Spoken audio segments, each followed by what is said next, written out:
ပါရမီကုသိုလ်အကြောင်းတရားဒေသနာတော်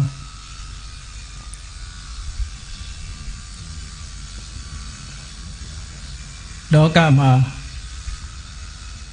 လူဘဝရောက်လာတဲ့အခိုက်ကာလပါရမီကုသိုလ်ဆိုတာပါရမီဆိုတာမြင့်မြတ်တဲ့ပုဂ္ဂိုလ်တွေရဲ့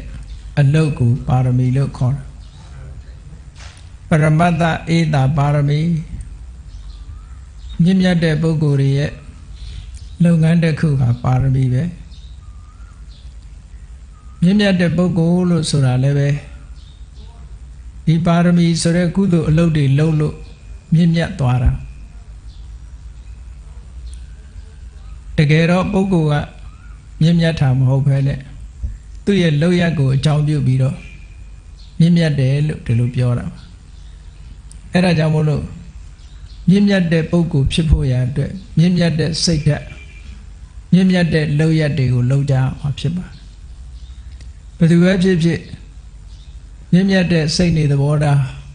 မရှိဘူးဆိုလို့ရှိရင်ဘလောက်ပဲအဆင့်တန်းမြင့်တဲ့ပုဂ္ဂိုလ်ဖြစ်ဖြစ်နှိမ့်ကြတဲ့ပုဂ္ဂိုလ်အောက်တန်းကြတဲ့ပုဂ္ဂိုလ်စိတ်ဓာတ်ကအောက်တန်းကျသွားပြီသူ့ရဲ့လုပ်ရက်တွေကအောက်တန်းကျသွားပြီဆိုလို့ရှိရင်ထိုပုဂ္ဂိုလ်ကလည်းအောက်တန်းစားပုဂ္ဂိုလ်ပဲဖြစ်တာအဲ့တော့အဓိကမြတ်စွာဘုရားကဒီလိုအမြင်မျိုးကိုဟိုအိန္ဒိယနိုင်ငံမှာဘုရားပွင့်လို့ဟောကြားခဲ့တာရှေးအောင်အိန္ဒိယနိုင်ငံရဲ့အယူဆတရားကဘာလဲဆိုရင်မြင့်မြတ်တဲ့မိဘမြင့်မြတ်တဲ့အမျိုးကမွေးတဲ့ပုဂ္ဂိုလ်ဟာမြင့်မြတ်သူလို့သူတို့ကသတ်မှတ်တယ်အောက်တန်းစားကမွေးပြီဆိုလို့ရှိရင်လေအောက်တန်းစားလို့ဒီလိုသတ်မှတ်တယ်သူတို့စကားနဲ့ပြောလို့ရှိရင်တော့ဒါဇတ်ပေါ့ဇာတိလို့ခေါ်တဲ့အမျိုးဇတ်ကိုအဓိကထားတယ်ထိုခေတ်ကအိန္ဒိယနိုင်ငံမှာအမျိုးဇတ်ကို၄မျိုးခွဲခြားထားတယ်အမျိုးဇတ်ဆိုတာလူတွေရဲ့အဆင့်အတန်းကိုခွဲခြားထားတဲ့သဘောနံပါတ်1ကခတ္တိယဇတ်လို့ခေါ်တယ်အုပ်ချုပ်တဲ့လူဒန်းစားမြန်မာလိုပြောလို့ရှိရင်မင်းမျိုးမင်းတွေပေါ့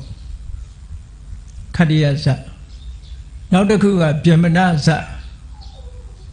သူတို့ခေတ်ပညာရပ်တွေကိုသင်ကြားပြီးတော့သူတို့ကိုယ်သူတို့ဖြူစင်မြင့်မြတ်တဲ့ပုဂ္ဂိုလ်တွေလို့ယူဆတဲ့ပုဂ္ဂိုလ်မျိုးတွေကဗြဟ္မဏလို့ခေါ်တယ်အဲ့ဒီအမျိုးဇတ်ကတစ်ခုနောက်တုတ်တိယဓာန်ကြတော့ဘာလို့ဆိုရင်အယောင်းဝယ်လုပ်ငန်းစိုက်ပျိုးရေးလုပ်ငန်းဒီလိုလုပ်ငန်းတွေနဲ့အသက်မွေးဝမ်းကြောင်းပြုတဲ့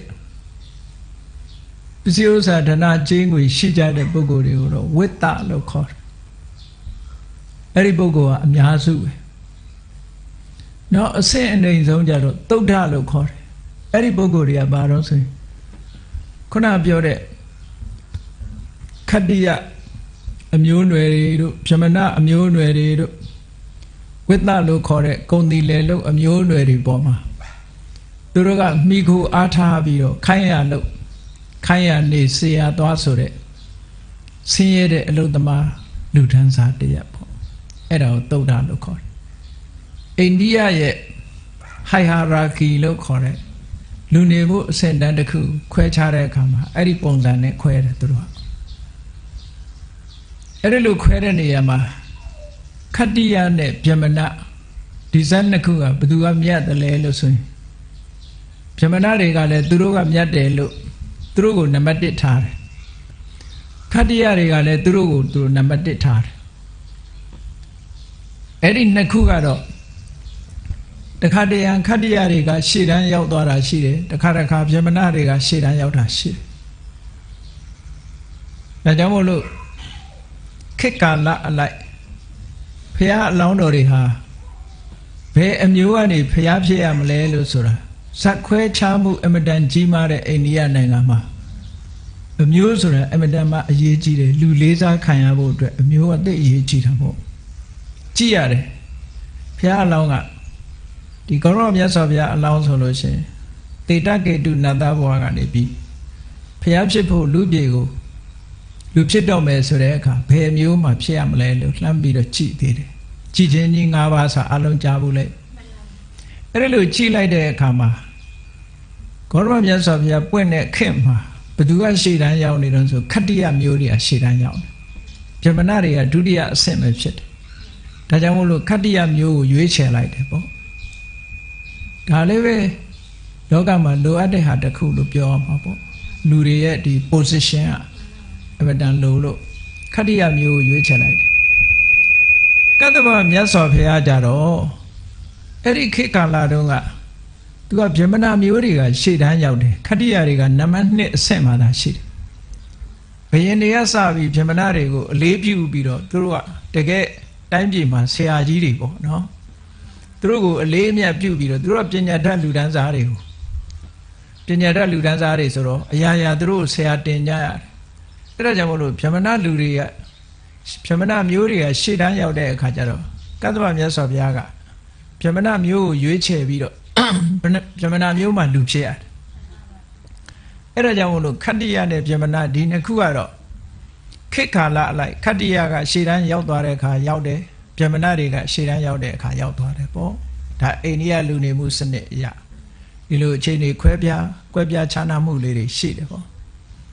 ကောရမမြတ်စွာဘုရားဟောကြားတော်မူခဲ့တဲ့တရားတော်တွေထဲမှာခတ္တိယကအဓိကဗြဟ္မဏကအဓိကဆိုပြီးတော့အငင်းပွားတဲ့အယူဆတွေရှိတယ်ပေါ့ဒါကိုမြတ်စွာဘုရားဟောထားတာရှိတယ်ခတ္တိယောတစ်ထောစနေတသမိရေဂုတ္တာပဋိတာရိနောလူလောကရဲ့လူမျိုးတွေကိုလိုက်ပြီးတော့အစင်တန်းကြည့်လိုက်မယ်ဆိုလို့ရှိရင်လူတွေထဲမှာခတ္တိယဟာနံပါတ်1ပဲလို့ခေါရမမြတ်စွာဘုရားလက်ထက်မှာခတ္တိယနံပါတ်1ဖြစ်တယ်ခတ္တိယတွေဆိုတာဘယ်သူတုံးဆိုရင်တန်းပြည်အုပ်ချုပ်တဲ့မင်းတရားတွေရဲ့အမျိုးအနွယ်ပေါ့ royal family တွေပြောတာတခါတည်းခတ္တိယဆိုတဲ့စကားလုံးကို warrior လို့ဘာသာပြန်တာရှိတယ်ပေါ့လက်နဲ့ကင်ဆွဲပြီးတော့တန်းပြည်ကိုအုပ်စိုးထားနိုင်တဲ့ပုဂ္ဂိုလ်တွေဗြဟ္မဏတွေကသူတို့ရဲ့အကြံပေးအဆင့်လောက်ပဲထားပြီးသူတို့ကခန့်အပ်တာခတ္တိယတွေရဲ့အလိုကြသူတို့ကလောက်ကြအဲ့ဒီဝိသတွေကြတော့သူကဘယ်တော့မှရှေ့တန်းရောက်မလာဘူးသူတို့ကတော့ဘာလို့ဆို financial supporter တွေအနေနဲ့ထားတာသူတို့ကကုန်သည်တွေအယောင်းဝယ်တွေသူတို့အခွန်အတုပ်ပေးချရတဲ့ပုံကိုယ်တွေပေါ့နော်အယောင်းဝယ်သမားတွေတောင်သူလယ်သမားတွေဆိုတာဘယင်ကိုအခွန်တုပ်ပေးရတယ်ပုံသားတွေကိုအခွန်တုပ်ပေးရတယ်ပေါ့ဗြဟ္မဏတွေကိုအခွန်တုပ်ပေးရတယ်အဲ့ဒါလို့လူလောကမှာဒီလိုလူဒန်းစားကြီးတွေဒီလိုခွဲထားတာရှိတယ်ခွဲထားတဲ့အခါကျတော့ဒါလောကီကဒီလိုခွဲထားတာလောကီကဒီလိုခွဲထားတာဘယ်တိအောင်ခွဲလာလဲလို့ဆိုတော့အယူဆတစ်ခုဟာအရာရာမှာခတ္တိယကမြတ်တယ်ဆိုပြီးတော့ဒီခတ္တိယမျိုးကဖြစ်လာတဲ့ပုဂ္ဂိုလ်တယောက်ဟာဘာလို့သူဟာသာဝရအမြတ်ဆုံးပဲလို့သူ့ရဲ့လောက်ရတွေကိုမကြည့်တော့ဘူး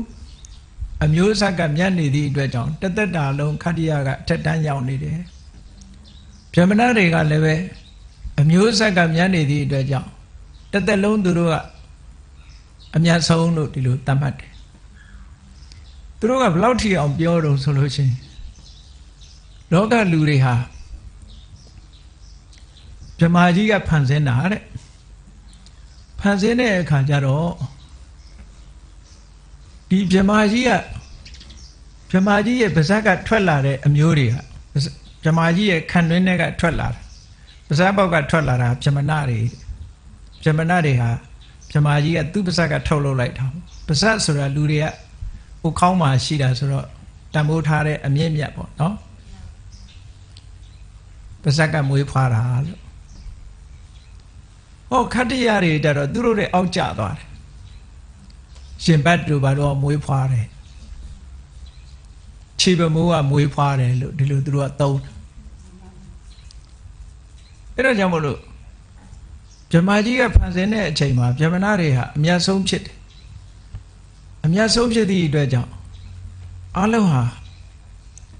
လောကကြီးမှာရှိတဲ့လောကမှာရှိတဲ့အရာခတ်သိမ်းဟာဗြဟ္မဏတွေကပိုင်တယ်လို့သူတို့ယူဆတယ်။ဒါကြောင့်မို့လို့ဗြဟ္မဏတွေကအိန္ဒိယရှေးဟောင်းအိန္ဒိယနိုင်ငံမှာဆိုရင်ဘယ်သူကပေးမပေးကိုပိုင်တဲ့ပစ္စည်းဆိုပြီးယူခွင့်ရှိတယ်လို့သူတို့ဒီလိုသတ်မှတ်ထားတာလည်းရှိတယ်သူတို့မှာအဒိဏဒါနဆိုတာမရှိဘူးပေါ့။အားလုံးဟာသူတို့ပစ္စည်းကိုဒီပြင်လူတွေကယူသုံးနေတယ်လို့ပဲသူတို့ကသတ်မှတ်တယ်။ဟောအဲ့ဒါလို့ဗြဟ္မဏတွေကလည်းသူတို့ကျမ်းဂန်မှာသူတို့သာအမျက်ဆုံးဆိုတဲ့အယူဆတစ်ခုနဲ့မာနတွေရှိပြီးတော့ဘာလို့သူတို့ကအထက်တန်းကြတယ်အမျိုးကအထက်တန်းကြသည့်အတွက်ကြောင့်လောက်ရက်တွေကိုကြည့်စရာမလိုဘူးအမြဲတမ်းအထက်တန်းကပဲလို့ဒီအယူဆကြီးဟာအိန္ဒိယလူနေမှုစနစ်ကြီးတစ်ခုကိုလွှမ်းမိုးထားခဲ့တယ်ပေါ့အဲ့ဒါလို့လွှမ်းမိုးထားတဲ့အခါမှာဖျားပွင့်လာတဲ့အခါကျတော့မြတ်စွာဘုရားကြတော့အမျိုးအစားဆိုတာအဓိကမဟုတ်ဘူးကိုကျင့်တရားအဓိကဆိုတာအယူဆတစ်ခုတိဆောက်ပေးတယ်မြတ်စွာဘုရားဒါကြောင့်မို့လို့ဘုရားလက်ထက်ကြတော့မြတ်စွာဘုရားကတကယ်လက်တွေ့ကြတဲ့အယူဆတစ်ခုထုတ်ဖော်ဟောကြားတယ်လောကမှာအမြတ်ဆုံးဆိုတာအမျိုးနဲ့ဖြစ်တာမဟုတ်ဘူးနာဇစ္စာဝတ္တလောဟောတိနာဇစ္စာဟောတိဗြဟ္မနောအမျိုးအစားနဲ့မြတ်သူလို့ပြောလို့မရဘူးတဲ့အမျိုးအစားကိုကြည့်ပြီးတော့ယုံညံ့သူလို့အမှတ်လို့မရဘူးတဲ့ဟောတာမြတ်စွာဘုရားလက်ထက်မှာပယ်ဖြတ်ခဲ့တဲ့စကားတစ်ခုဒီကနေ့အထိအိန္ဒိယနိုင်ငံမှာအမျိုးအစားနဲ့ပတ်သက်ပြီးတော့အစဉ်အတန်းကိုခွဲတော့မှရှိသေးတယ်စင်တန်းအလုပ်ခွဲနေကြတော့ရှိတယ်နော်မြန်မာနိုင်ငံမှာတော့ဒီဇတ်စနစ်မရောက်လာဘူးလို့ပြောတာမရောက်ဘူးဆိုရင်ပဲ၄ခုတန်မခွဲခြားတာမြန်မာနိုင်ငံမှာတစ်ချိန်တုန်းကသူက12မျိုးခွဲခြားခဲ့တယ်လို့ပြောလို့ရဘာလို့ဆိုရင်အယနဲ့ဓာတအရှင်သခင်မျိုးနဲ့ရှေးတော်မျိုးကျွန်တော်မျိုးနော် Royal Family တွေကိုအမြဲတမ်းအရှင်သခင်လို့ဒီလိုသတ်မှတ်တာဒါကြောင့်မြန်မာပြည်မှာတဲ့ခါတုန်းကလေဖျားထုခံတဲ့အမျိုးဆိုပြီးတော့ဒါဇတ်မြင့်သဘောမျိုးသတ်မှတ်ခဲ့တာပေါ့ခုကဘုန်းကြီးတို့တွေအလွန်ကံကောင်းတယ်လူဖြစ်လာတဲ့အခါမှာဒီအချိန်မှာဘာမှခွဲခြားမှုမရှိတဲ့တပြေးညီရှိနေတဲ့အချိန်ကာလမှာလူဖြစ်လာတဲ့အတွက်ကြောင့်ဖျားထုခံအမျိုးလည်းဒီမှာမရှိတော့နော်အဲ့တော့အယနဲ့ဓာတအယဆိုတာအရှင်သခင်မျိုးအရှင်သခင်မျိုးတွေကဘာမဆိုအခွင့်အရေးတာနေတယ်နောက်ပြီးတော့ဓာတဆိုတာကြေးတော်မျိုးကျွန်တော်မျိုးဒါကြောင့်မို့လို့ရှေးတို့ကတာမန်ပြည်သူတွေကိုခေါ်တာငတ်တက်ပြီးတော့ခေါ်လေရှိညမှာပြေးမှာကိုပဲနော်ဥဖိုးလာဆိုရင်ငဖိုးလာလို့ခေါ်တာသူတို့ရှေးအတုံးဟာအဲ့လိုပဲခေါ်တယ်ကြေးတော်မျိုးကျွန်တော်မျိုးဆိုပြီးတော့အဆင့်တန်းတွေအများကြီးခွဲထားတယ်ရှေးတုန်းကဘုရင်တွေလက်ထက်ကအဲ့ဒီစနစ်ဟာဘယ်ချိန်လေးမှာခြုံငိမ့်သွားတော့ဆိုလို့ရှိရင်1885တီဘောမင်းပါသွားတဲ့နောက်ပိုင်းမှာဒါချုပ်ငိမ့်သွားပြီမဲ့လို့အစင်လာတစ်ခုကအလွန်နဲ့ရုတ်တရက်မပြောင်းနိုင်တဲ့အတွက်ကြောင့်ဘာဖြစ်တုံဆိုရင်ဗမာလူမျိုးတွေကဆက်ပြီးတော့အရာရှိအရာခံတွေကိုဒုဒုခါစားပြီးဖျားထူးနေရသေးတဲ့အင်္ဂလိပ်တွေကိုဆက်ပြီးတော့နောက်ပိုင်းကျတော့တဖြည်းဖြည်းတော်လှန်လာပြီးတော့လူတွေရဲ့ရှေ့မှာတို့ကသခင်ပဲကျွန်းမဟုတ်ဘူးဆိုပြီးတော့သခင်တွေပေါ်လာတာအဲ့ဒီစနစ်ပဲပေါ့နော်သခင်အောင်ဆန်းတို့ဘာလို့ဆိုပြီးတော့သခင်ဖွဲ့တွေပေါ်လာတယ်ပေါ့အဲ့ဒါဘာလို့လို့ဆိုရင်ခုနတုန်းကကြေးတော်မျိုးကျွန်တော်မျိုးဆိုတဲ့အသုံးနှုန်းကနေလိုက်ပြီးတော့ဖျားထုခံပုဂ္ဂိုလ်တွေအရာရှိအရာခံတွေကိုဖျားထုနေရတဲ့ဟာတွေကိုတော်လှန်လိုက်တဲ့အခါနောက်ဆုံးမှာအဲ့ဒီအမျိုးအစားကြောင့်ဖြစ်ပေါ်လာတဲ့အရာတွေကိုတော်လှန်ပြီးသားဖြစ်သွားတယ်အားလုံးဟာသခင်ပဲဆိုဖြစ်လာနော်ဒီအဆင့်ကိုရောက်လာအဲ့တော့အိန္ဒိယနိုင်ငံမှာတော့အဆင့်၄ဆင့်ထားတယ်ခတ္တိယဗြဟ္မဏဝေဒသုဒ္ဓလို့အဆင့်၄ဆင့်ထားတယ်မြန်မာနိုင်ငံမှာတော့အယနဲ့ဓာတဆိုပြီးတော့အဆင့်၂ဆင့်ခွဲခြားပြီးတော့ထားတယ်အဲ့ဒီခွဲခြားမှုကမြန်မာနိုင်ငံမှာအခုလုံးဝမရှိတော့အိန္ဒိယနိုင်ငံမှာခဏထိရှိသေးတယ်တိရိလင်္ကာနိုင်ငံမှာလည်းပဲဘုရားဘာသာနိုင်ငံဖြစ်လင့်ကစားဇက်ခွဲခြားမှုရှိတယ်ဇက်ခွဲခြားမှုရှိတယ်တိရိလင်္ကာနိုင်ငံမှာသူကနာယကဆိုတဲ့နာမည်တွေထည့်ပြီးတော့မှဲ့တာတွေရှိတယ်ဗန္ဒာရနာယကတို့ ဒီစနာယကတို့ဒါစနာယကတို့ဆိုရင်နာယကတွေနဲ့မှဲ့တဲ့နာမည်တွေကဒါအမျိုးဆက်အကြရင်သူတို့ထက်တန်းကြတဲ့အမျိုးတွေလို့အောက်တန်းစားအမျိုးတွေကြတော့ဒါသဆိုတဲ့နာမည်ထက်မှာကရုဏာဒါစတို့ပရိမဒါစတို့ဒါသဆိုတဲ့နာမည်နဲ့မှဲ့တယ်သူတို့အဲ့လိုကိုနာမည်ကိုနှိမ်ထားတာတခါတယ်အဲ့တော့ဒီဟိုနိုင်ငံမှာဘုန်းကြီးတို့သွားနေတဲ့အချိန်ဒီကနေ့လည်းအဲ့ဒါရှိတယ်တန်ခါ3000လောက်ရှိတဲ့ထဲမှာနံပါတ်1ခိုင်းကသူကရှန်ကိုင်းလို့ခေါ်တယ်အဲ့ဒီရှန်ကိုင်းကထိုင်းနိုင်ငံကနေပြီးတော့တီဟိုကယူသွားတဲ့ခိုင်းကိုရှန်ကိုင်းလို့ခေါ်တယ်အဲ့ဒီရှန်ကိုင်းကသူကစမ်းမြင့်နေကြီးပဲဝင်ခွင့်ပြုတယ်ဇန်နေနေဝင်ခွင့်မပြုဘူးရှေးဟောင်းဌာနတွေအားလုံးဆိုပါစို့ဆွဲတော်တို့ဘောဓိပင်တို့စတဲ့ရှေးဟောင်းဖျားเจ้าတွေရှေးဟောင်းဌာနတွေပုရဏရာဇမဟာဝိဟာရလို့ခေါ်တယ်ရှေးဘုရင်တွေကဆောက်လုပ်သွားတဲ့နေရာတွေအားလုံးဟာသူတို့လက်အောက်မှာရှိဇမ်းမြင့်နဲ့သူတို့ကဒီဟိုနိုင်ငံမှာဇမ်းမြင့်အဲ့ဒီရှမ်းကိုင်းတွေကိုဇက်နှိမ့်တွေကိုဝင်ခွင့်မပြုဘူးသူဇက်နှိမ့်တွေဝင်ခွင့်မပြုဘူးသင်္ကန်းဝတ်ချင်တယ်ဆိုရင်လူတိုင်းဝတ်မပေးဘူးဇမ်းမြင့်မှာသူကဝတ်ပေးတယ်အဲ့ဒါရှမ်းကိုင်းခဏတိရှိတော့ပဲရှမ်းကိုင်းသူတို့ပဲကြီးစိုးနေတာနိုင်ငံရေးရောတိုင်းရေးပြည်ရဘာသာရေးကိစ္စတွေရောသူတို့ပဲချီဆိုးတာအဲ့ဒီလိုဇက်ခွဲတဲ့စနစ်ကိုမကြိုက်လို့အများစုကမလုပ်လဲဆိုရင်ဗမာပြည်လာပြီးတော့ဘိုးတော်မင်းတရားလက်ထက်မှာအမရပူရမှာတိတ်ခါလာတင်ပြီးတော့ယဟန်ခံသွားတဲ့ဆရာတော်တစ်ပါးကဟိုမှာခိုင်းတစ်ခိုင်းထောင်လိုက်တယ်အဲ့ဒါကိုအမရပူရခိုင်းလို့ခေါ်တယ်သူကတော့ဇမ်းမြင့်နေဖြစ်စေဇက်နှိမ့်နေဖြစ်စေအားလုံးသာသနာပေါင်းဝင်ခွင့်ပြုတယ်အဲ့ဒီခိုင်းကလည်းပဲအခုတော်တော်လေးကြီးထွားပြီးတော့နိုင်ငံသူနိုင်ငံသားတွေကတော့ကြီးညိုလေးစားကြတယ်ပေါ့အဲ့ဒီနောက်တစ်ခါရာမညခိုင်းဆိုတော့ပေါ်လာပြန်တယ်ရာမညခိုင်းကတော့ဘဂိုးကလျာဏီတိမ်မှာဒါကရှေးတုန်းကရာမညဒေတာခေါ်တာပေါ့အဲ့ရာမညဒေတာဆိုရဲဆွဲတဲ့ဘဂိုးကလျာဏီတိမ်ထဲမှာယဟန်ခံပြီးတော့သွားတဲ့ဆရာတော်တစ်ပါးကဥဆောင်ပြီးတော့ခိုင်းထောင်လိုက်တာကြတော့ရာမညခိုင်းလို့ခေါ်တယ်အဲ့ဒီအမရပူရခိုင်းတဲ့ရာမညခိုင်းကမြန်မာပြည်ကတန်ဃာတွေလိုပဲဇက်ခွဲခြားမှုမရှိဘူးတဲ့လူကြည်ညိုမှုများတယ်သို့တော့အရှိန်အဝါဩဇာချင်းရှင်းလိုက်လို့ရှိရင်ရှမ်းကိုင်းကသူတို့အထက်ကရှိတယ်ရှမ်းကိုင်းကဆရာတော်တွေနဲ့ရှင်းပြိုင်ပြီးမပြောရဲဘူးသူတို့ကဇန်နှိမ့်လို့ရှိရင်အဲ့ဒီအိန္ဒိယတို့တီဟိုတို့မှာဇန်နှိမ့်လို့ဇန်နှိမ့်တဲ့ပုဂ္ဂိုလ်ကဇန်မြင့်တဲ့ပုဂ္ဂိုလ်ရှင်းပြိုင်ပြီးမပြောရဲဘူးငယ်เจ้าလို့ဖြစ်ဟောအဲ့ဒီစနစ်တွေရှိတယ်အဲ့တီဟိုနိုင်ငံမှာတောင်မှပဲဒီဇက်စနစ်ကထိုးဖောက်ပြီးတော့ဝင်ရောက်ဘုန်းကြီးတို့တွေကံကောင်းတာတော့မြန်မာပြည်မှာဘုရားမြတ်စွာချမှတ်ထားတဲ့အတိုင်းပဲဘာသာစနစ်မှမရှိဘူးเนาะစာနေမရှိဘူးเนาะ lineage မရှိဘူးလူဟာကိုကြိုက်တယ်လို့ပဲတကယ်ကိုဟိုနာမည်လဲကိုမှဲ့ကျင်တာမှဲ့တယ်ပေါ့အဖေနာမည်ယူရမယ်အမေနာမည်ယူရမယ်ဆိုတာမရှိသူတို့စီမှာတော့ပြောင်းမဲ့လို့မရဘူးသူမဲ့လို့မရအစင်တိုင်းကြီးသွားတယ်တခါတော့ကတီဟိုဝန်ကြီးချုပ်ကနောက်သမတဖြစ်သွားတယ်ဘုန်းကြီးတို့တီဟိုမှာနေတော့ကပရိမဒါစဆိုတာသူက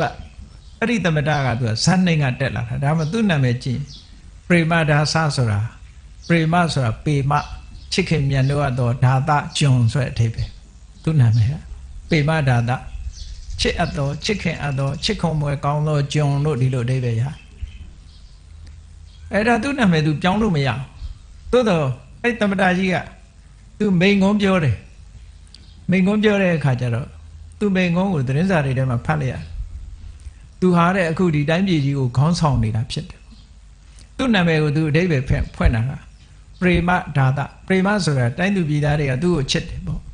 ဒါကြောင့်မို့ပရိမဒါသဆိုတာပြူသူတွေကိုသူကအလုပ်ကျွေးပြုတယ်ပေါ့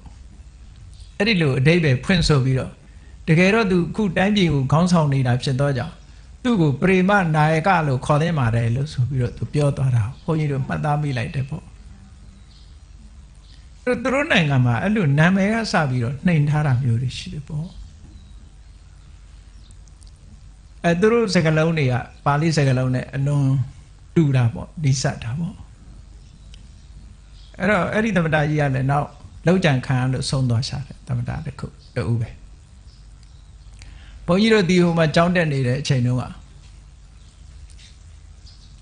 နိုင်ငံခြားကျောင်းသားတွေကတဖြည်းဖြည်းများလာတဲ့အခါကျတော့တက္ကသိုလ်တွေကစနစ်ပြောင်းလာတယ်ဘုန်းကြီးတို့စပြီးတော့အဲ့ဒီမာစတာတန်းတက်ဖို့တက္ကသိုလ်နဲ့ဆက်သွယ်ပြီးတော့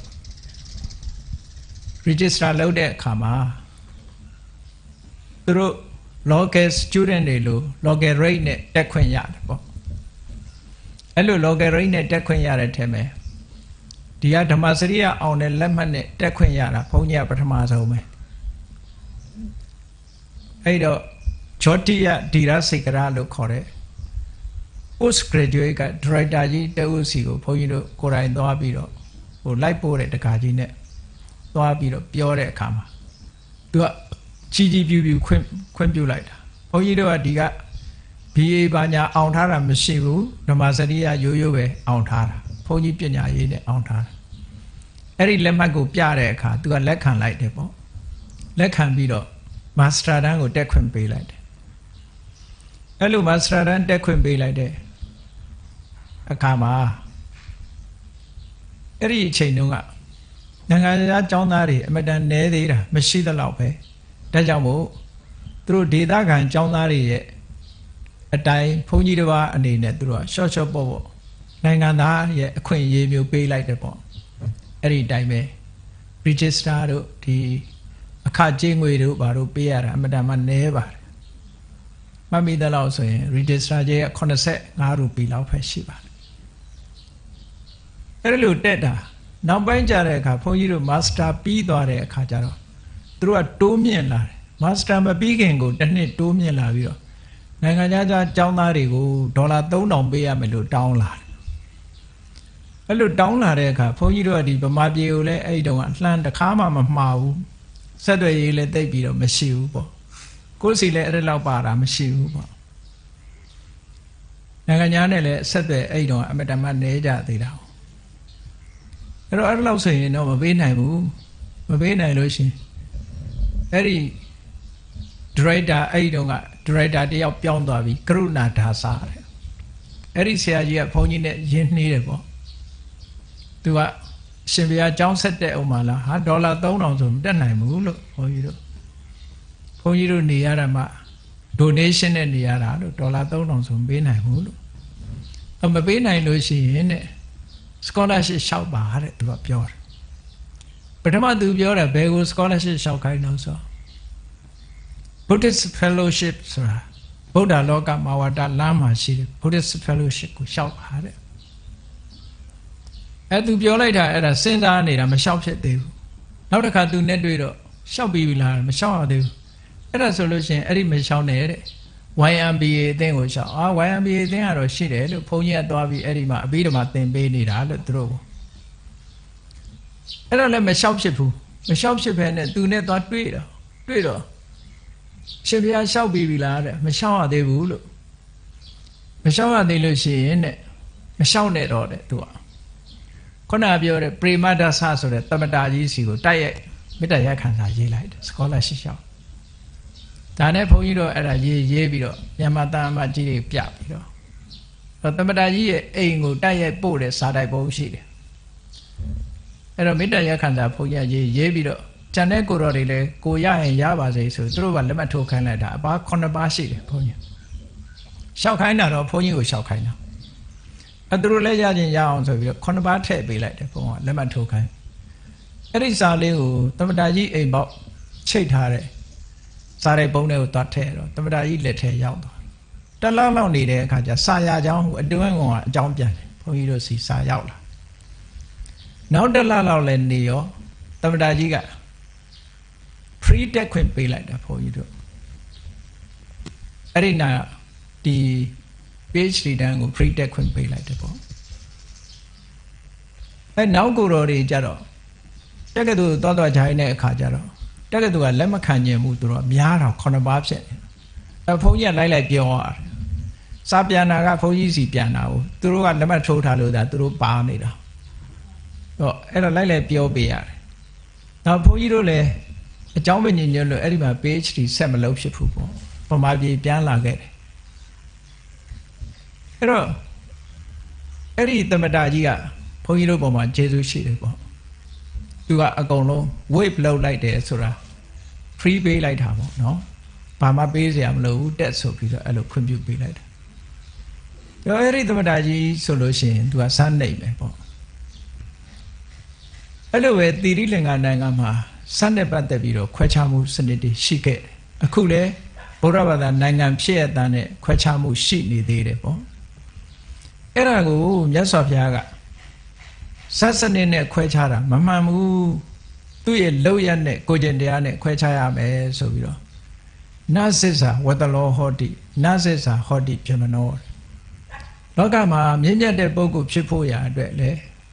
အမျိုးအစားနဲ့မဆိုင်ဘူးတဲ့ယုံညံ့တဲ့ပုဂ္ဂိုလ်လို့သတ်မှတ်ဖို့ရလည်းပဲအမျိုးအစားနဲ့မဆိုင်ဘူးတဲ့ဒါဖြင့်ဘာနဲ့သတ်မှတ်တုံးဆိုမြတ်စွာဘုရားကမ္မုနာဝတ္တလောဟောတိကမ္မုနာဟောတိပြမနောသူ့ရဲ့လောက်ရသူ့ရဲ့ကိုချင်းတရားနဲ့သတ်မှတ်ရမယ်လို့ဒါတခက်ပေါ်ထွန်းလာတာလို့ခေါ်တယ်ပေါ့နော်ကိုချင်းတရားနဲ့ပတ်သက်ပြီးတော့ကိုချင်းတရားနဲ့သတ်မှတ်ပြီးတဲ့အခါကျတော့မှဒီပုဂ္ဂိုလ်ဟာမြင့်မြတ်တယ်ဒီပုဂ္ဂိုလ်ဟာမမြင့်မြတ်ဘူးဒီပုဂ္ဂိုလ်ကအထက်တန်းဒီပုဂ္ဂိုလ်ကအောက်တန်းလို့ဆိုတာသူ့ရဲ့လောက်ရနဲ့တတ်မှတ်ရမယ်ဆိုဒီအတွေးခေါ်တရားဂေါရမမြတ်စွာဘုရားပေါ်လာမှာပေါ်လာတဲ့စကားတစ်ခုပဲအဲ့တော့မြတ်စွာဘုရားဘယ်လောက်ထိအောင်ရှင်းပြတော့ဆိုရင်ဒါရှင်းရှင်းလေးပဲတဲ့လောက်ရကိုကြည့်တယ်လူတယောက်ဟာဘယ်မျိုးကပဲလာတိုင်းပြည်အုပ်ချုပ်ရင်ရာဇာဘယင်ပဲတဲ့စစ်တိုက်လို့ရှိရင်စစ်သားပဲခိုးစားရင်တခိုးတယ်လူရဲ့တိုက်ခိုက်ရင်ဓမြတယ်ဘုရားအဲ့လိုပဲတတ်မှတ်တယ်အယောင်းဝယ်လို့ရင်ကုန်တယ်တော့စိုက်ပြိုးစားလို့ရှိရင်လယ်သမားဟောသူလုံးရနဲ့ပဲပြောရမယ်တဲ့အမျိုးသားနဲ့ဘာမှမဆိုင်ဘူးတဲ့ဘယ်လိုပဲပြမနာမျိုးကမွေးမွေးအကယ်၍သာသူခိုးစားလို့ရှိရင်တခိုးပဲဖြစ်မယ်ပြမနာမဖြစ်ဘူးလို့ဒီလိုပြောတာဗျာအဲ့တော့ဒီအတွေးခေါ်တစ်ခုဟာအိန္ဒိယနိုင်ငံကြီးကိုဒီနေ့လွှမ်းမိုးနိုင်လားဆိုမလွှမ်းမိုးနိုင်ဘူးအိန္ဒိယနိုင်ငံကြီးရဲ့ဇတ်စနစ်ကိုမြတ်စွာဘုရားတိုက်ဖြတ်ခဲ့ပေမဲ့လို့အိန္ဒိယနိုင်ငံဇတ်စနစ်ကအလွန်ကြီးတော့ဒီကနေ့ဇတ်အတိုင်းပဲသူတို့ကဇန်နေတဲ့ပုဂ္ဂိုလ်ကိုဇန်မြင့်တဲ့ပုဂ္ဂိုလ်တွေကလွှမ်းမိုးနေသေးပဲရှိသေးတယ်တဲ့အလောက်ကင်ကိုမကြည့်ကြဘူးတဲ့သူ့ရဲ့ကိုယ်ချင်းတရားကိုမတတ်မှတ်ကြတော့ဘူးအဲ့တော့ဘုန်းကြီးတို့တွေဟာအရေးကြီးဆုံးကဘာလဲမြတ်စွာဘုရားဟောတဲ့တရားတော်ကိုယ့်ရဲ့လောက်ရနဲ့ကိုယ့်ရဲ့ကိုချင်းတရားဟာအင်မတန်မှအရေးကြီးတဲ့အရာလို့ဒီလိုမှတ်ရမှာပေါ့အဲ့တော့ကိုချင်းတရားနဲ့ကိုယ့်ရဲ့လောက်ရကောင်းဖို့ဟာဘလောက်အရေးကြီးတယ်ဆိုတာကိုဘုန်းကြီးတို့တွေကိုချင်းတရားနဲ့လောက်ရကိုတန်ဖိုးထားရမယ်တို့တွေဘယ်လိုမျိုးရိုးကမွေးလာဥပမာချမ်းသာတဲ့မျိုးရိုးကမွေးဘယ်လိုမျိုးရိုးကမွေးဟုတ်လားမြင့်မြတ်တဲ့စိတ်ထားနဲ့မြင့်မြတ်တဲ့လောက်ရဖြစ်မှတို့ဟာမြင့်မြတ်သူဖြစ်မှာဒီအတွေးခေါ်ဒီယူဆချက်အတိုင်းဘုန်းကြီးတို့တွေလိုက်နာကျင့်သုံးဖို့လိုအပ်တယ်တဲ့ဒါကိုဆိုလိုတာနော်အဲ့ဒါဆိုတော့ကိုယ့်ရဲ့လောက်ရပုံမှာဒါသဘာဝလဲကြတယ်ဒါမြတ်စွာဘုရားကဓမ္မလမ်းကြောင်းကဟောတာလေမြတ်စွာဘုရားကိုယ်တိုင်ကိုက तू ကအောက်တန်းစားကတက်လာတာမဟုတ်ဘူးအဲ့ဒီခေတ်မှာနံပါတ်1အဆင့်တန်းကနေလာတဲ့ပုဂ္ဂိုလ်အကယ်၍ तू အောက်တန်းစားကတက်တယ်ဆိုလို့ရှိရင်ဟောအောက်တန်းစားမှုပြောတယ်လို့ထင်ကောင်းထင်ကြလိမ့်မယ်ပေါ့မဟုတ်ဘူး तू ကနံပါတ်1အဆင့်ကနေပြီးဒီစကားပြောတာမင်းတို့နံပါတ်1ကမွေးတိုင်းနံပါတ်1မဖြစ်ဘူးတဲ့နံပါတ်1ဖြစ်အောင်မလုပ်ရမလဲဆိုရင်နံပါတ်1ဖြစ်အောင်စိတ်ဓာတ်မြင့်မြတ်ရမယ်လောက်ရတွေမြင့်မြတ်ရမယ်အဲ့တော့ဘုန်းကြီးတို့ဘဝမှာမြင့်မြတ်တဲ့ပုဂ္ဂိုလ်ဖြစ်ဖို့ရာအတွက်မြင့်မြတ်တဲ့အလုပ်ကိုလုံးဝမြင့်မြတ်တဲ့ပုဂ္ဂိုလ်ဖြစ်မယ်အဲ့တော့ကိုလုပ်တဲ့အလုပ်ကမြင့်မြတ်မှပါရမီဖြစ်မယ်လို့ဒီလိုပြောတာကိုလုပ်တဲ့လုပ်ရကနှိမ့်ချနေရင်ပါရမီမခေါ်နိုင်ဘူးတဲ့ကိုလုပ်တဲ့အလုပ်ဟာမြင့်မြတ်ရမယ်ဒါဖြင့်မြင့်မြတ်တဲ့ပုဂ္ဂိုလ်တွေဟာဘာတွေလုပ်ရတွေလုပ်သွားကြလဲဘုန်းကြီးတို့တွေအခုနံပါတ်1ခံယူထားမှာတော့တို့ဟာမြင့်မြတ်တဲ့ပုဂ္ဂိုလ်ဖြစ်ဖို့အတွက်မြင့်မြတ်တဲ့စိတ်ဓာတ်ကိုထားရမယ်နော်အောက်တန်းကြတဲ့စိတ်ဓာတ်တွေကိုတို့မထားရဘူးမြင့်မြတ်တဲ့အလုပ်ကိုလုပ်ရမယ်အောက်တန်းကြတဲ့အလုပ်ကိုမလုပ်ရဘူး ဒါဖြင့်မြင့်မြတ်တဲ့စိတ်ထားဆိုတာဘာလဲအများကောင်းကျိုးချမ်းသာကိုလိုလားတဲ့စိတ်ထားဟာဒါမြင့်မြတ်တဲ့စိတ်ထားလို့ပြောရမယ်။အများကိုမနာလိုတာတို့မရှုစိတ်နာတို့မုန်းတီးတာတို့ဆိုတာဒါအောက်တန်းကြတဲ့စိတ်ဓာတ်တွေပဲနော်။အောက်တန်းကြတဲ့စိတ်ဓာတ်တွေအဲ့ဒီအောက်တန်းကြတဲ့စိတ်ဓာတ်တွေကိုဖယ်ရှားပြီးတော့အများကောင်းကျိုးကိုလိုလားတယ်မုန်းတီးမှုမရှိဘူးအများပေါ်မှာမနာလို့မရှုစိတ်နေမရှိဘူးအလုံးဝမ်းသာနိုင်တယ်မြင့်မြတ်တဲ့စိတ်ထားဆိုတာအများကောင်းစားစေခြင်းတယ်အများကောင်းစားလို့ရှိရင်ဝမ်းသာတယ်ကိုယ့်ရဲ့နှိမ့်ကြနေလို့ရှိရင်ကျင့်တာတရားထားတယ်ကုညီတယ်ကယ်မတယ်ဟောဒီစိတ်ဓာတ်တွေကမြင့်မြတ်တဲ့စိတ်ဓာတ်လို့ခေါ်တယ်အဲ့ဒီလိုမြင့်မြတ်တဲ့စိတ်ဓာတ်တွေရှိတဲ့ပုဂ္ဂိုလ်ဟာမြင့်မြတ်တဲ့ပုဂ္ဂိုလ်ဖြစ်လာတာမြင့်မြတ်တဲ့စိတ်ဓာတ်ရှိသည့်အတွက်ကြောင့်လှုပ်တဲ့အခါမှာမြင့်မြတ်တဲ့လှုပ်ရက်တွေကိုလှုပ်လာတယ်တဲ့အဲ့ဒီလိုလှုပ်တဲ့အခါမှာလှုပ်ပုံလုံနည်းလေးတွေကွာခြားလာသေးတယ်ကွာခြားလာသည့်အတွက်ကြောင့်ရရှိလာတဲ့အကျိုးတရားလေးတွေကလည်းတဦးနဲ့တူမတူညီတာလေးတွေပေါ်လာတတ်တယ်ပေါ့အဲ့ဒီမှာမြတ်စွာဘုရားအလောင်းလောက်ကင်ဆောင်ရွက်မှုတွေကြောင့်မို့လို့ပါရမီပြည့်စုံကာလတုန်းကဘုရားလောင်းဟာမြင့်မြတ်တဲ့ပါရမီလုပ်ငန်းတွေကိုဘယ်ပုံလုပ်ခဲ့တယ်ဆိုတာသိရှိရမယ်ဆိုရင်အလွန်ကြီးညိုစရာကောင်းတယ်ကိုယ်တိုင်လည်းပဲဒီပါရမီလုပ်ငန်းတွေကိုလုပ်လို့ရတယ်ပေါ့အဲ့တော့မြတ်စွာဘုရားအလောင်းဟာကောင်းတာလုပ်တဲ့အခါမှာသူ့ရဲ့ထူးခြားတဲ့အချက်ကလေးတွေကဘာလို့ဆိုလို့ရှိရင်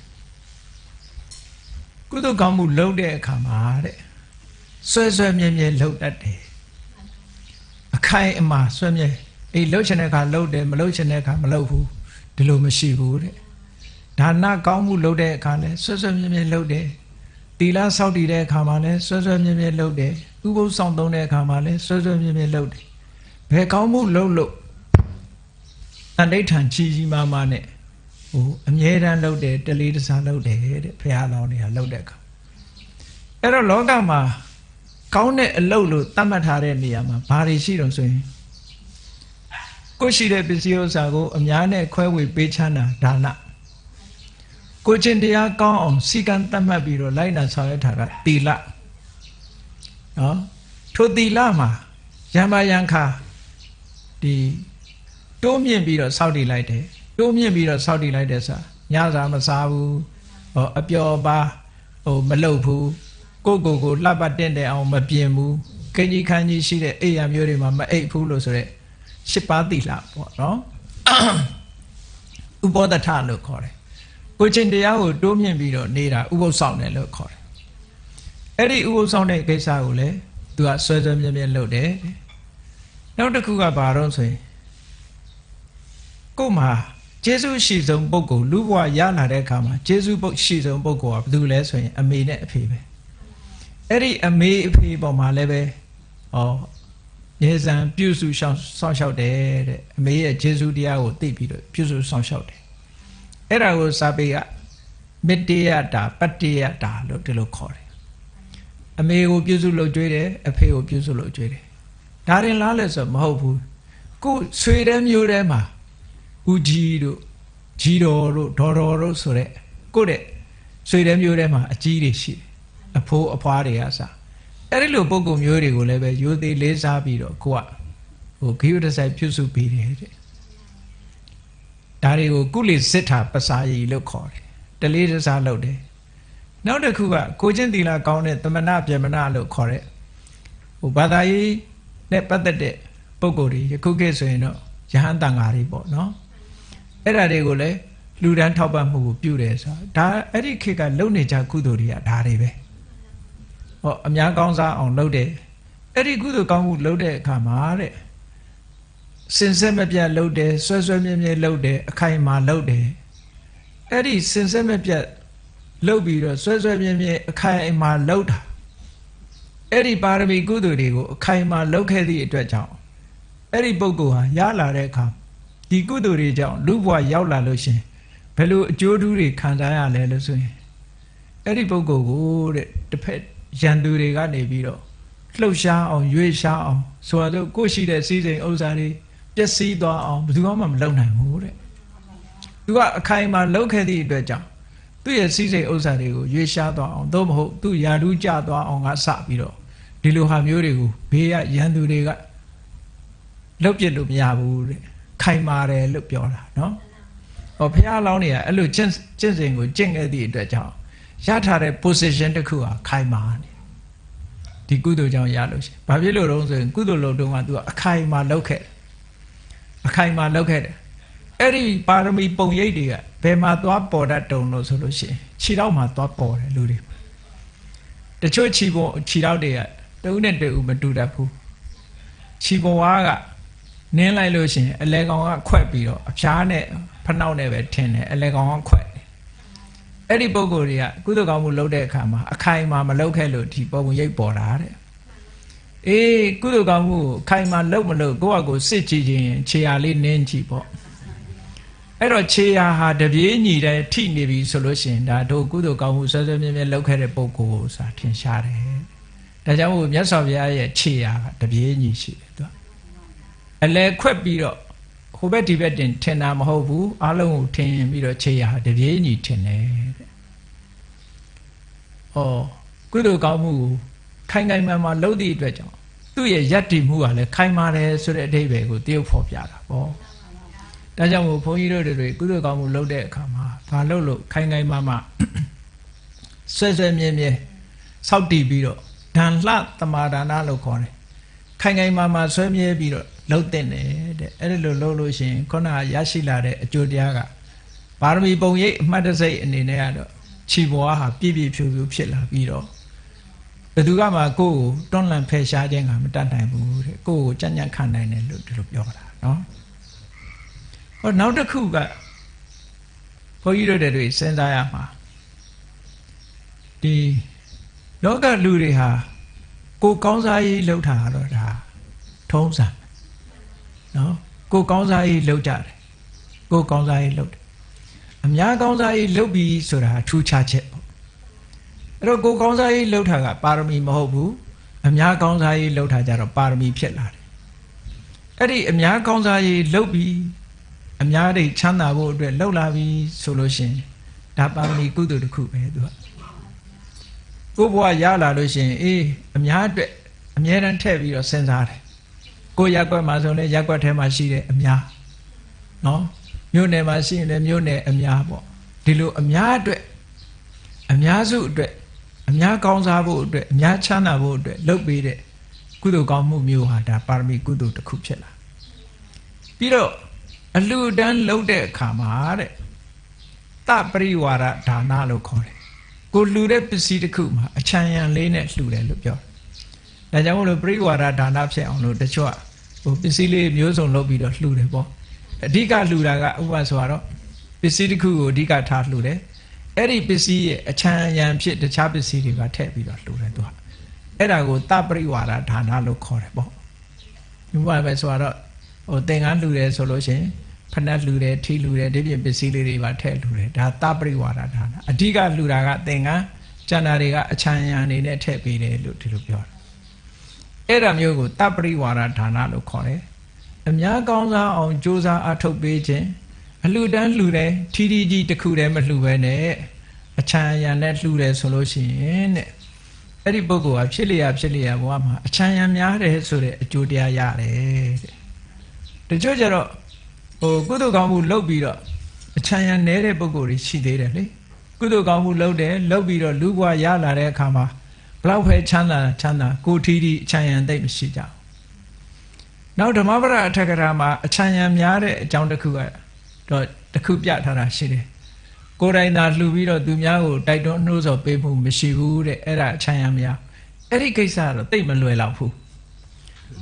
သိမလွယ်ဘူးတခါတလေသွားပြီးတော့စော်ဩရေး organize လုပ်တဲ့လုပ်ကသိလွယ်တာမဟုတ်ဘူးเนาะ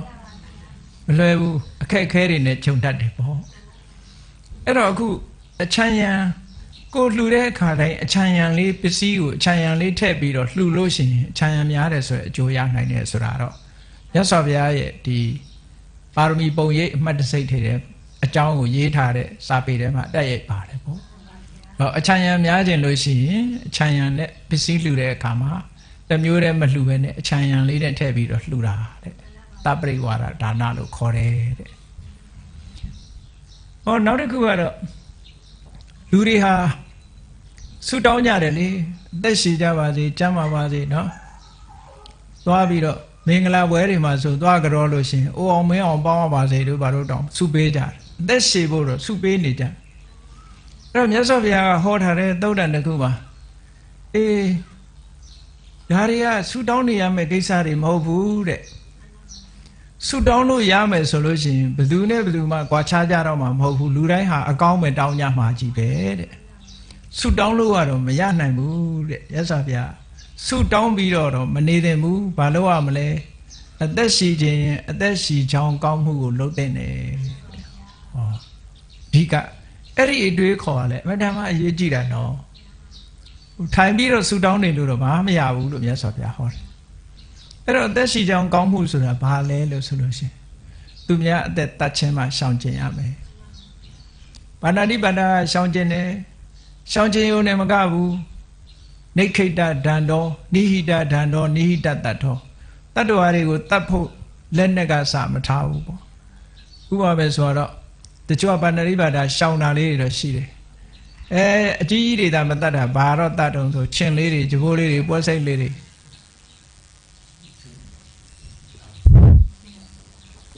ဟိုဟာနေ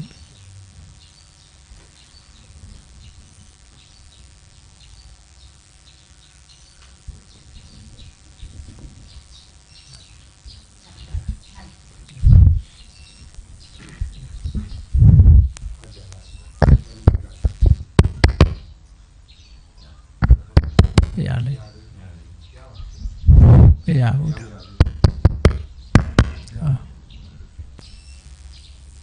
အဲ့တော့ပါဏာတိပါဒဆိုတဲ့နေရာမှာပြည့်စုံအောင်လိုက်နာဖို့လိုအပ်တယ်အသက်ရှည်ခြင်းအသက်ရှည်ပါစေလို့ဆုတောင်းနေရုံနဲ့မရဘူးတဲ့သူများတဲ့တတ်ခြင်းကနံပါတ်1ရှောင်ရမယ်ရှောင်ပြီးတော့သူများတဲ့တတ်ဖို့ဆိုတဲ့လက်နဲ့ကစားပြီးကိုယ်စီမှာမထားရဘူးမထားရုံနဲ့မကဘူးဒီလိုတတ်တယ်ဖြတ်တယ်ဆိုတဲ့အလုပ်ကိုယွန်းရှာမုန်းတီးတဲ့စိတ်ရှိရမယ်ရှက်ရမယ်ဒီအလုပ်ဟာရှက်เสียကြီးမကောင်းတဲ့အလုပ်ကြီးတစ်ခုဖြစ်လူတွေကတဲ့ဟာကိုရှက်เสียလို့သိမတတ်မှတ်ဘူးနော်အလွယ်တကူလေးနဲ့ဟိုတတ္တဝါလေးတွေဟာကိုယ့်လက်ကြားထဲမှာပဲအသက်ပြောက်သွားတာတွေအများကြီးပဲနော်ဖြတ်ခနဲ့ဆိုအသက်ပြောက်သွားရှာကြအကောင်သေးပို့ပြီးတော့လွယ်ကူတတ်ကြအဲ့ဒါတွေရှောင်ရမယ်လို့ပြောတာနော်တချို့ကဒါရှောင်နေလို့မဖြစ်ဘူးလို့သူကထင်ကောင်းထင်လေအဲ့ဒါတော့ကိုယ့်ရဲ့ကောင်းစားရေးတစ်ခုတည်းကိုဒါစိတ်ကအောင်းမေ့လို့ဒီလိုဖြစ်တာအမှန်တော့ကိုချမ်းသာရေးတစ်ခုတည်းကိုစဉ်းစားတယ်သူများအတွက်မစဉ်းစားဘူးဆိုတဲ့အဓိပ္ပာယ်ပဲပေါ့ဟောအဲ့တော့ပါဏာတိပါဒကရှောင်တယ်တပ်ဖြတ်တဲ့လက်နဲ့ကစကိုယ်စီမှာမထားဘူးဒီအလုပ်ဟာရှက်เสียအလုပ်လို့သတ်မှတ်တယ်သတ်မှတ်ရုံနဲ့မကဘူးတတ္တဝါတွေအားလုံးပေါ်မှာအကျိုးစီးပွားကိုလိုလားတဲ့စိတ်ကျင်နာတနာတဲ့စိတ်တွေထားရမယ်တဲ့အဲ့ဒီတည်းမှာပါဏာတိပါဒကပြည့်စုံတယ်လို့ပြောတာလုံးဝရှောင်ကျင်လိုက်တယ်အဲ့ဒါလို့လုံးဝရှောင်ကျင်လိုက်တဲ့ပုဂ္ဂိုလ်တယောက်ဟာဒီလိုပြည့်ပြည့်ဝဝရှောင်ကျင်လိုက်လို့ရှင်ဖြစ်လျက်ဘဝမှာ तू ကအသက်ရှည်တယ်ဘယ်သူမှဆူတောင်းပေးစရာမလိုဘူး तू ကိုအသက်ရှည်ယောဂကင်းတယ်ကြမ်းပါတယ်မဖြစ်လို့တော့ဆိုလို့ရှင်သူဒီဘဝတစ်ခုကိုကုသိုလ်ကံကဖန်တီးပေးလိုက်တယ်ဖန်တီးပေးလိုက်ကြတဲ့က तू ကဒီပါဏာတိပါဒအလုတ်လှုပ်ထားတဲ့ပုဂ္ဂိုလ်ရဲ့ခန္ဓာကိုယ်ထဲမှာ तू က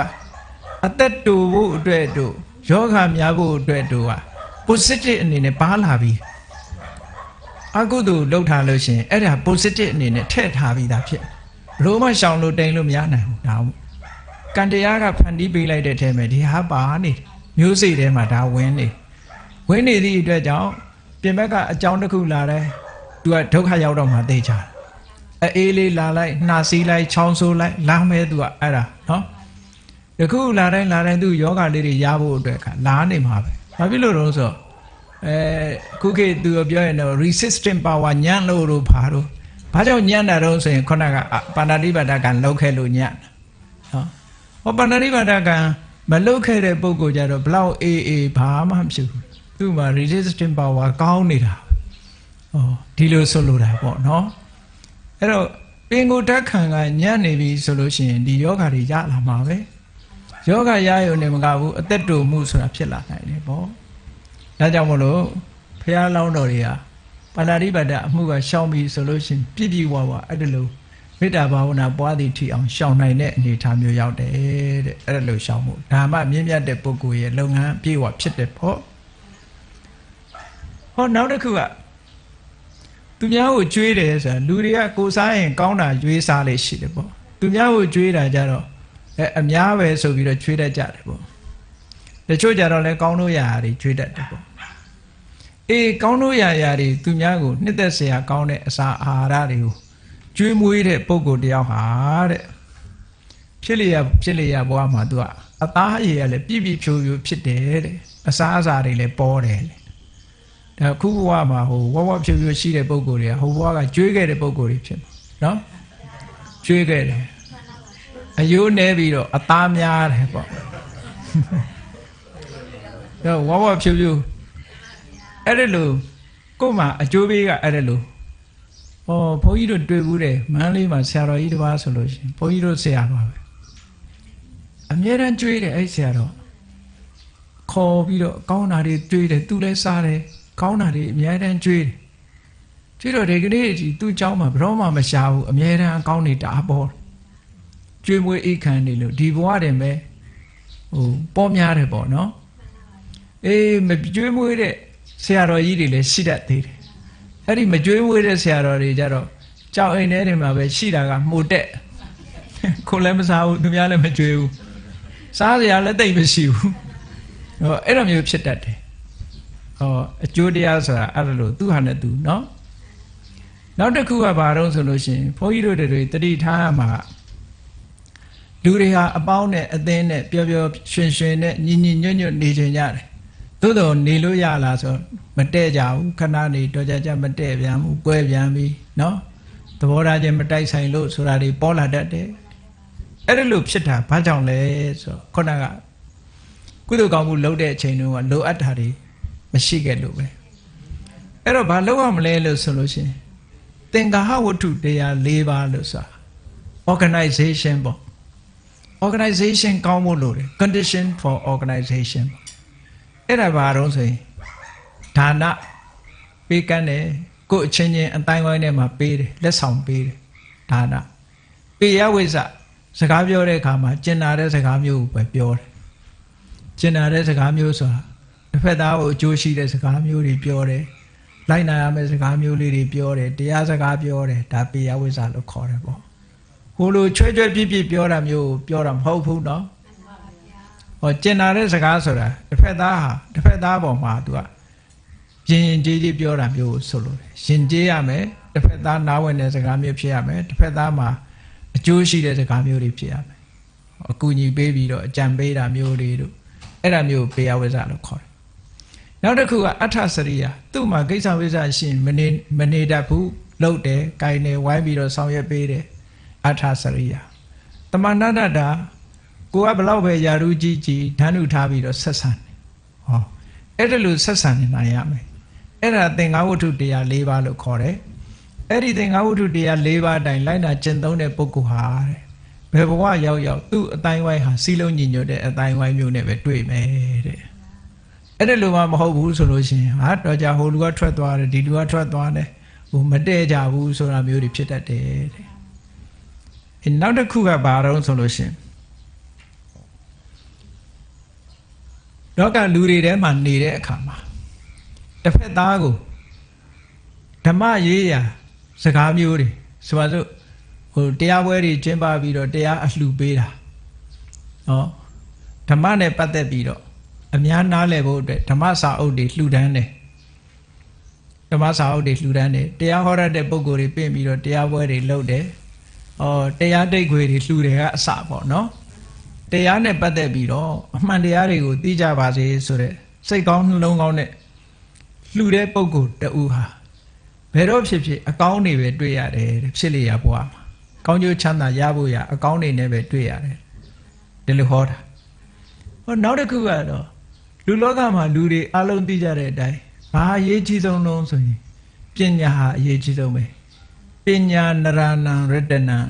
ပညာဟာလူတွေရဲ့ဟိုတန်ဖိုးရှိတဲ့ယရနာတစ်မျိုးပဲဒါကြောင့်မို့လို့မိဘတွေကလည်းသားသမီးလေးမွေးဖွားလာလို့ရှိရင်ပညာတတ်ကြီးဖြစ်စေချင်တယ် သင်ပေးတာပေါ့ပညာတွေအဲ့တော့ပညာဟာတန်ဖိုးရှိတယ်ပေါ့လောကီပညာပဲဖြစ်ဖြစ်လောကုတ္တရာပညာပဲဖြစ်ဖြစ်အသိလိမ္မာဉာဏ်ပညာဆိုတာအလွန်တန်ဖိုးရှိတဲ့အရာတစ်ခုဖြစ်လို့ဒီအတွက်အများကြီးအကုန်ကြခံပြီးတော့မိဘတွေကလှုပ်ကြရတယ်ပေါ့အဲ့ဒီလိုလှုပ်တဲ့အခါမှာသားသမီးကကိုပေးတဲ့ပညာတွေအကုန်ခံယူနိုင်စွမ်းရှိချင်မှရှိတာကိုကဘယ်လောက်ကြောင်းနေထားပေးသားသမီးကအဲ့ဒီအဆင့်မရောက်တာတွေလည်းရှိတယ်ပေါ့အဲ့တော့ဖြစ်လျာဘဝမှာပညာကြီးမားတယ်ခုခေတ်စကားနဲ့ဆိုအိုင်ကျူမြင့်မို့ရာအတွက်ကဘာတွေလိုအပ်နေသလဲအတိတ်ဘဝပေါ်မှာမှီတီးနေတာတွေရှိတယ်တဲ့ဒါကြောင့်မို့လို့ဒီဘဝမှာဖြစ်လျာဘဝမှာကိုယ့်ကိုယ်အိုင်ကျူမြင့်အောင်အသိဉာဏ်ရှိတဲ့ပုဂ္ဂိုလ်ဖြစ်အောင်ဘာလုပ်ရမလဲစဉ်းစားကြည့်ရမှာပေါ့မနေ့ကပဲဂျာနယ်တစ်ခုထဲမှာဖတ်ကြည့်လိုက်တယ်စင်ကာပူနိုင်ငံသားတစ်ယောက်73နှစ်ပဲရှိသေးတယ်တက္ကသိုလ်ပညာတစ်ခုတက်တော့မယ်ဆိုတာသူဖြေထားတဲ့အဖြေတွေကလည်းအကုန်အားလုံးအမှန်လေးကြီးပဲ73နှစ်အရွယ်နဲ့တက္ကသိုလ်တက်နိုင်တဲ့အဆင့်တန်းမျိုးရောက်လာအိုင်ကျူမြင့်နေပေါ့နော်ဒါမျိုးတွေကဖြေရှိတတ်တယ်ပေါ့အဲ့ဒါဘဝကသူကဘာတွေလှုပ်လာခဲ့လို့လဲလို့ဆိုတော့ပညာပါရမီဖြည့်တယ်ပညာပါရမီဖြည့်တယ်ဆိုတဲ့အထဲမှာဘယ်လိုဟာပညာပါရမီဖြစ်တယ်လဲခုခေတ်တော့ပညာဒါနနဲ့ပြောနေကြတာပညာသင်ကြားရေးအတွက်အထောက်အကူပြုပေးကြတယ်နော်ပညာသင်ကြားရေးအတွက်အထောက်အကူပြုပေးကြတယ်ပညာရေးအတွက်လှူကြတယ်တန်းကြတယ်အဲ့လိုဟာတွေကပညာဒါနလားလို့ဆိုပညာကိုရည်စူးလူသည့်အတွက်ကြောင့်ပညာဒါနလို့တော့ပြောနိုင်တယ်ဒါပေမဲ့လို့အဲ့ဒါတွေကအပြင်ပန်းနေကြီးပဲအကုန်လုံးအတွင်းမဟုတ်ဘူးအဲ့တော့ကိုပညာရဖို့အတွက်ကတော့မြတ်စွာဘုရားဟောထားတာကတော့ဖြစ်လျက်ဘဝမှာပညာကြီးတဲ့ပုဂ္ဂိုလ်ဖြစ်ချင်လို့ရှိရင်ဘာလုပ်ရမလဲဆိုဘာလုပ်သင့်တယ်လဲဘာမလုပ်သင့်ဘူးလဲဘယ်ဟာကကုသိုလ်လဲဘယ်ဟာကအကုသိုလ်လဲဘယ်ဟာကအပြစ်ရှိတယ်လဲဘယ်ဟာကအပြစ်မရှိဘူးလဲဆိုတဲ့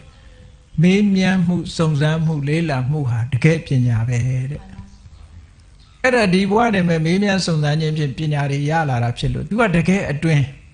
ခုနကအထောက်အကူပြုတယ်ဆိုတာပညာဒါနအထောက်အကူပြုရင်ကိုပညာသင်ကြားတဲ့အခါမှာကို့မှာအလွယ်တကူအထောက်အကူတွေရနိုင်တယ်ဆိုရက်အကျိုးလောက်ပဲဖြစ်နိုင်လောက်เสียရှိတယ်ပေါ့နော်ပညာတတ်ဖို့ရအတွက်ဆူတောင်းပြီးတော့လုပ်လို့ရှိရင်အထောက်အကူတွေတော့ဖြစ်ကောင်းဖြစ်မယ်ကျောင်းနေဖို့အစဉ်သင်ဖြစ်မယ်သို့တော့အတွင်းအနှစ်အနေနဲ့ပညာထက်မြက်တဲ့ပုဂ္ဂိုလ်ဖြစ်ဖို့ရအတွက်ကတော့အခုဘဝမှာမေးမြန်းတာတို့လေ့လာတာတို့စူးစမ်းတာတွေတို့ကမှပို့ပြီးတော့တိုက်ရိုက်ပို့ကြတယ်တဲ့ဘုရားဟောတဲ့တရားထဲမှာလည်းပဲတကယ်ကိုပညာကြီးမားတဲ့ပုဂ္ဂိုလ်ဖြစ်ဖို့ဆိုတဲ့နေရာမှာမြတ်စွာဘုရားကပညာတတ်တဲ့ပုဂ္ဂိုလ်တွေကိုချင်းကပ်ပြီးတော့မေးမြန်းတယ်တဲ့ဒါအကုသိုလ်လားဒါအကုသိုလ်လားဒါဘယ်လိုအဓိပ္ပာယ်မှတ်ရမလဲဒါကအပြစ်ရှိသလားဒါကအပြစ်မရှိဘူးလားဒါကလုပ်ကောင်းသလားဒါမလုပ်ကောင်းဘူးလားလို့ဒီလိုစူးစမ်းလေးလာမေးမြန်းခြင်းဟာတဲ့ဖြစ်လျာဘဝမှာပညာကြီးမားခြင်းရဲ့အကြောင်းတစ်ခုပါတဲ့နောက်တစ်ခုကတရားနာခြင်းဟာလည်းပညာကြီးပွားခြင်းရဲ့အကြောင်းတစ်ခုပါလို့ဒီလိုဟောတယ်ဒါကြောင့်ဘုန်းကြီးတို့တွေဒီဟာကိုလည်းမမေ့သင့်ဘူးပေါ့နော်ဟိုလွယ်ကူတဲ့ပညာဒါနဆိုပြီးတော့ပညာရေးအထောက်ပံ့ပေးုံနဲ့ပဲငါဖြစ်လျာဘဝမှာပညာကြီးမယ်လို့ဒီလိုမတွက်သင့်ဘူးပေါ့စာထဲမှာတိုက်ရိုက်ပါတာတော့ခုလိုမင်းများစုံစမ်းတာဟာပညာကြီးခြင်းအကြောင်းလို့ဒီလိုပါတယ်ဒါကြောင့်မို့လူဘဝရလာတဲ့အခိုက်မှာကုသိုလ်ကောင်းမှုတွေလုပ်ပုံလုပ်နည်းအခြေအနေလိုက်လို့လုပ်တဲ့ကုသိုလ်ကောင်းမှုအလိုက်ဘုန်းကြီးတို့တွေကောင်းကျိုးချမ်းသာတွေဟာကိုယ်တဏ္ဍာမှာဖြစ်ပေါ်လာမှာဖြစ်သည့်အတွက်ကြောင့်မြင့်မြတ်တဲ့ပုဂ္ဂိုလ်ဖြစ်ဖို့အတွက်မြင့်မြတ်တဲ့အလုပ်တွေလုပ်ကြရမှာဖြစ်တယ်မြင့်မြတ်တဲ့စိတ်ထားတွေကိုထားပြီးမြင့်မြတ်တဲ့ကိုယ်ကျင့်တရားတွေနဲ့စခန်းသွားမှသာလေဘုန်းကြီးတို့တွေမှာပါရမီကုသိုလ်တွေဖြစ်ပြီးတော့မြင့်မြတ်တဲ့ပုဂ္ဂိုလ်တွေဖြစ်မှာလို့ကိုယ်စီသဘောကျပြီးတော့မြင့်မြတ်တဲ့ပုဂ္ဂိုလ်တွေဖြစ်အောင်ကျင့်ကြံကြိုးကိုအားထုတ်နိုင်ကြပါစေကုန်သတည်း